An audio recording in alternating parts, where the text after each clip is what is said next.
everything changes.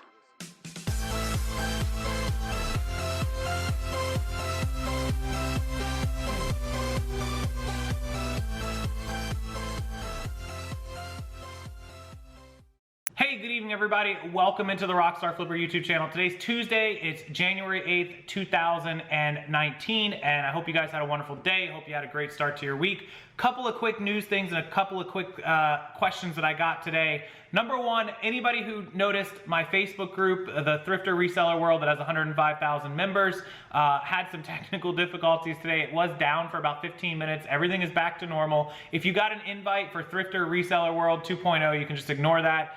The regular group, all is well, all is normal. Second thing, Sears was to go out of business and announce liquidations today. They got an 11th hour reprieve. One of their CEOs and biggest stockholders actually bid $4.4 billion to try to save them, and his bid fell through. Now, I'm gonna tell you, I don't think he actually wanted to save the company. He milked that company for all it was worth, and that's what basically put it out of business, including its ownership in Kmart.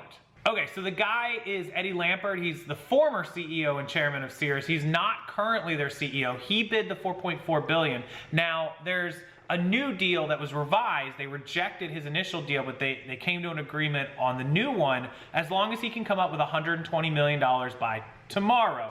For most of us, that sounds insane, but the guy owns a very successful hedge fund called ESL, and I'm pretty sure he has the $120 million or he wouldn't have agreed to it and came up with the deal to begin with. So he has 24 hours to come up with that amount of money. The other kind of insinuating circumstance is that on January 14th, an auction period ends. So up until January 14th, which is 1 week from yesterday, 1 week from Monday, the other companies and entities and persons outside of Sears, outside of him and outside of the rest of it, have an opportunity to bid on Sears as a asset, as a company, as a website, as a name, as the inventory, the buildings, property, real estate, anything they own that is an asset, they can bid on. Now, if their bid ends up beating out the deal that Lampert has put in, they could initially take it over and he would be SOL out of luck. The problem with that is if another company wins, there are no other companies that have interest in keeping Sears and Kmart open. They're buying it to liquidate it and put it out of business. That's 50-some thousand odd jobs that would be lost in a snap of a finger. We're gonna know the entire story on Monday, January 14th, which is again 6 days from now, a week from yesterday.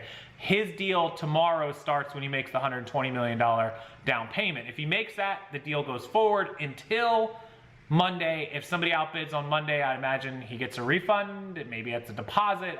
I don't know how all that works when you spend $120 million. Leave it to those guys. So that's kind of the Sears news for today. In addition to the group being A-okay, everything being fine on the group side. Last night's video, if you didn't see it, pretty intriguing. Check it out. Netflix show. It's called Slobby's World. There was a huge discussion on my Instagram, and I want to start by thanking Ryan and Allie. You guys know Ryan and Allie over there at Rally Roots. They had an interesting topic that they chimed in with on my video. If you didn't see the video, go watch it and then come back. Essentially, there's a guy in Albuquerque, New Mexico who owns a vintage retro clothing, shoe, jewelry, accessory shop. He sells all this stuff. It's called Generation Cool. He specializes in 80s and 90s. And he sells a lot of bootleg. He calls them bootleg, not fake, not replica, but bootleg. And so the discussion came of how he could get away with this. Because remember, if I go and sell a fake Gucci shirt on eBay, I'll probably get shut down. If I sell it on Instagram, maybe I'll get away with it. I'm kind of known, so maybe somebody reports me. But if somebody that doesn't have a social media following like I have goes and sells one, chances are you won't get caught unless you're really unlucky. This guy he's got a brick and mortar store. He's got tens of thousands of followers on both social media accounts, his own and his store. He's got an eBay account, and he also is now on Netflix, where millions of people could potentially see them. And he's admitting to not only buying and selling bootleg Gucci, Louis Vuitton, MCN, all these high-end designers, he's also sitting there and screen printing Gucci logos right onto t-shirts to sell to people while they're in his store. And so I was initially intrigued by the show and I watched it and it was cool, some of it seemed staged, like a Storage Wars show, and that's fine. It was entertaining. It was better than Storage Wars. Everything starts off that way. But my problem was the guy basically encouraging people to buy and sell in bootleg merchandise. And so I didn't understand how he could get away with this. And so I brought the question to you guys, which was an amazing response, and also on Instagram, that if somebody has a Gucci shirt and they call it something else, they don't use Gucci's logo or Gucci's name, and they use something close to it, like say, I don't even know, Mucci, M-U-C-C-I. They could call it whatever.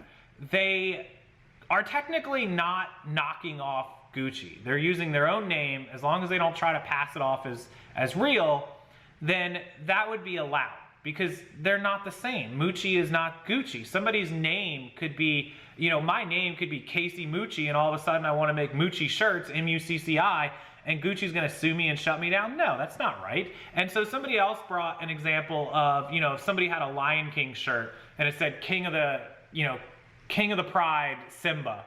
And somebody else created a shirt with a cartoon drawing of a lion and didn't use Simba or didn't use Lion King on it and just called it like, King of the Jungle or something. That looks like a Lion King shirt, but it's not, and you could do it because it's an artistic rendering. And I understand all that. But the fake versus bootleg side of things, when you're taking a G from Gucci, a known Gucci thing, and slapping it onto a shirt, or you're, selling a shirt that was created in 1995 as a fake Gucci, even though it's 20 some odd years old, it doesn't make it okay to sell. And I guess I'm having an understanding problem, maybe a comprehension problem with what the heck is the difference between a fake item and a bootleg item. I feel like the word bootleg is a way of like making it okay to sell fake. It's not okay, and I don't know how the guy hasn't been sued. Is it illegal? In some circles, people would say, yeah, if you're knowingly selling fake Gucci or bootleg Gucci, just because some company that isn't Gucci made it, it's not artistic. None of it's okay to me. I don't understand it, and I'm not knocking anyone's hustle. And I'm could be completely miseducated on this, and I'm sure a lot of people will jump in here and say I am, but fake is fake is fake. I don't care if you call it fake, replica, bootleg, not real, inauthentic.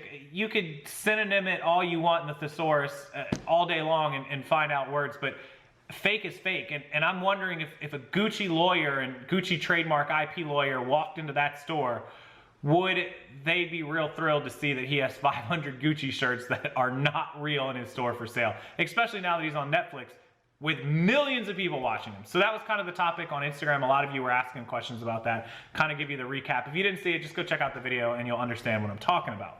Also, finally, I want to give you guys just a heads up. For those of you that have not picked up a thermal printer yet and you don't know the power of thermal printers, I found a new brand, a new type of thermal printer. I just got it. Disclaimer, it is sponsored. I didn't pay for this. They sent me this for free. On the agreement that I would try it out, I would test it. If something's junk, I will not recommend it to you guys. This thing is made so good. It's called ArcScan, and so I'm gonna get you guys a link. I don't have it right now. I'm waiting for him. I'm literally like refreshing my phone to get the link for you guys to pick this up. This is an amazing thermal printer. This is what they look like. If you guys don't know how they work with heat exchange. You don't use toner, you don't use ink. Long story short, here, I'll open it up for you guys. You just get your 4x6 labels. You guys see it right there, right? 4x6 label, it rolls out, and this little roller heat exchanges onto the label paper. They're sticky, you peel, you stick, you're done. They're literally just 4x6s. You guys know the size. Here, let me open this up for you. There is a label, that's a full label right about there. And then you're all set to go. You never have to buy ink or toner again.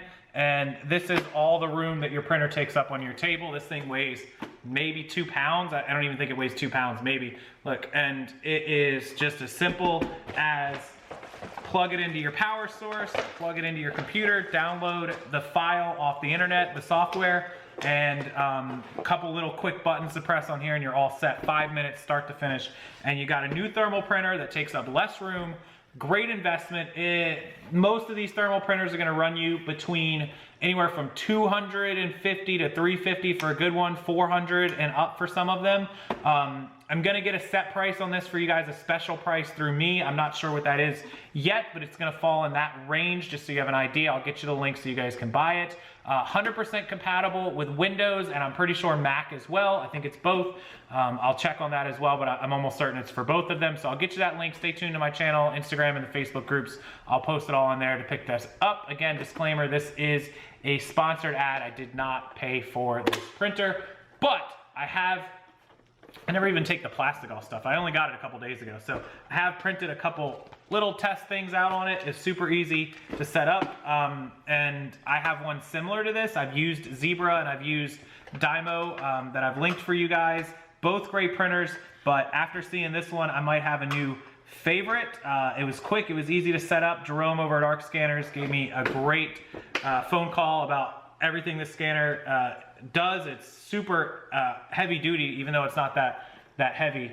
But there's all your plugins, very, very easy, and you can get rolling. It's a great investment in yourself. You'll save the money and make up the money on this, you know, depending on how many orders you do in just a couple of months. So think about the Arc Scanner, and I will get you guys a link on this. I'll do a full comprehensive review video on it too in the coming days. So all of the stuff I've talked about, all the stories are linked below. If you want to join the new Rockstar Entrepreneur VIP group, please, please, please join that group. Everyone in the group gets discounts on any of the products and merchandise. You'll get Bolo Lists, store reviews, Q&A, live Q&A help with me and Sydney. I teamed up with her to help me with the group. We're going to do an annual getaway, a meetup this year with it too. We'll do giveaways every month. Tons of great stuff inside of the group. I'll link that video and the links to join that as well. No monthly fees for that group, 49 bucks, you're done. And anything else that you guys need, my inbox on Facebook and my email are open to you guys 24 hours a day. I'll respond to them as quickly as possible. Rockstarflipper@gmail.com. In the meantime, give the video a thumbs up. Make sure you're subscribed, and I'll see everyone next time.